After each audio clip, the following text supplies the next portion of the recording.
আসসালামু আলাইকুম। কেমন আছেন সবাই? আশা করি সবাই অনেক ভালো আছে। তো শীত পড়ে গেছে আর পিঠা খাবো না তাই কখনো হয়। তো শীত পড়ে গেছে আর এখন তো ভাপা পিঠা, তারপরে দুধ চিতই অনেক রকমের পিঠা খাওয়ার ধুম পড়ে গেছে। সবাই পিঠা খাইতেছে, তো আমরাও পিঠা খাবো। আর ভাপা পিঠা খাওয়ার জন্য এখানে চালের গুঁড়ি আর একটু পানি আর একটু সামান্য লবণ দিয়ে সুন্দরভাবে আগে মাখায় নিতেছে। পরে এটা মাখানোর পরে যেকোনো কিছুর ভেতরে চেলে নেবে আরকি। কেউ চালনে চালে, আর কেউ মশারির ভিতরে। তো আমরা এভাবে চেলে নেব মশারির ভিতরে। এরকম করে চেলে নিলে ভাপা পিঠাটা অনেক তুলতুলে হবে আরকি। তার জন্য এরকম করে চেলে নেয়। তো আপনারা নেন কিনা জানি না, আমরা এরকম করে নিতেছি আরকি। তো সবগুলাই চেলে নেওয়া হইতেছে। একবারে ঢেলে দিয়ে সবগুলো চেলে নেওয়া হচ্ছে।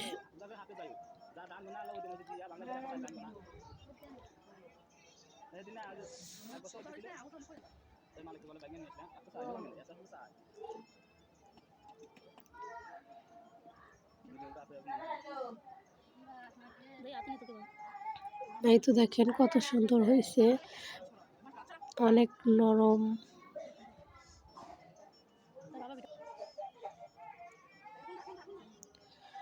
তো চালা শেষ। এখন রাইস কুকারে পানি গরম দেওয়া হয়েছে।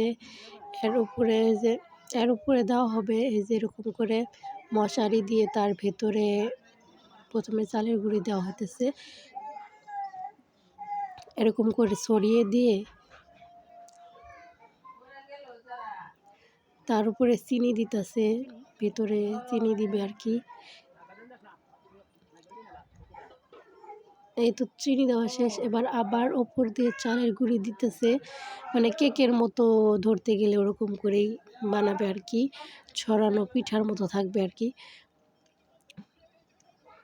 এই তো দেখতেই পারতেছেন এরকম করে দিতেছে আর কি। তো দেওয়া শেষ আর পানিও গরম হয়ে গেছে, বলক উঠছে। তার উপরে দিয়ে এরকম করে দিয়ে ঢাকনা দিয়ে ঢেকে দিল। তো এটা হইতে থাক। আর এটা তো রাইস কুকার তো অনেক আস্তে আস্তে হয় আর কি। এই তো অনেক সময় লাগে রাইস কুকার হতে। তার জন্য পাতিলে দেবে আবার গ্যাসের চুলাতে। তার জন্য পাতিলে একটা পলি বেঁধে নিতেছে, এরকম করে বেঁধে নিয়ে তারপরে এই তো পানি মানে ভিতরে বলক এসে গেছে, তার কারণে এই যে পলিটা ফুলে উঠছে। আর এটা ফুটা করে তার উপরে দুধ যে ছ্যাঁকে, দুধ ছাঁকনি আছে, সেইটা দিয়ে এরকম করে ভাপা পিঠা বানাইতেছে আর কি। তো দেখতেছেন অনেকগুলাই কিন্তু বানাইছে। এই তো অনেকগুলাই বানাইছে।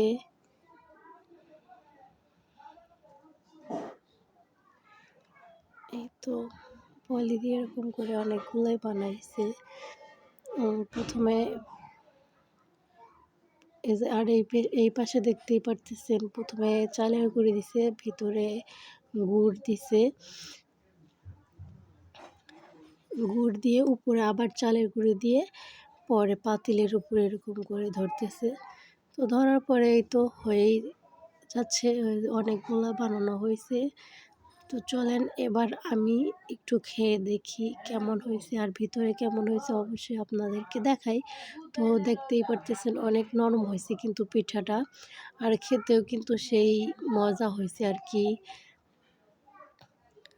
ভিতরে গুড় দিছে, কতগুলো চিনি দিয়ে বানাইছে, এটাতে আবার অনেকগুলোতে গুড়ও দিছে, খাজুরে গুড় ভিতরে দিছে।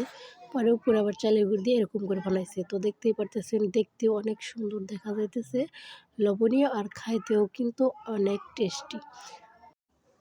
তো ভিডিওটা কেমন লেগেছে অবশ্যই জানাবেন। ভালো থাকবেন সবাই, আল্লাহ হাফেজ।